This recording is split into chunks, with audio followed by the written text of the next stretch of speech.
زي ما انتم شايفين حضراتكم قدامكم دي طريقة قص الوزرة. لو عايز تركب وزرة كده من نفس البلاطة الأرضية بتقصها بنفس الطريقة، بتقيس البلاطة وتشوف هتطلع معاك كام شريحة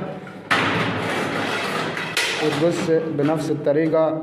وعلى فكرة الطريقة دي أفضل من الوزرة الجاهزة اللي عايز يتعلم يعني البلاط. وركز مع المعلم حاتم وهو إن شاء الله في خلال 3-4 سنين هتكون متعلم صنايعي 100.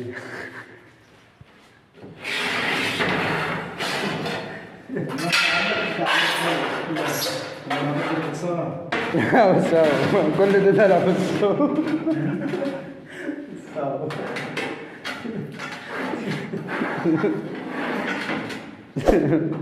عادي لو ما نقصش نحط 3-4 سنين دي ونركب حياتنا. خليها سنة مثلا. لسه بدأ التصوير.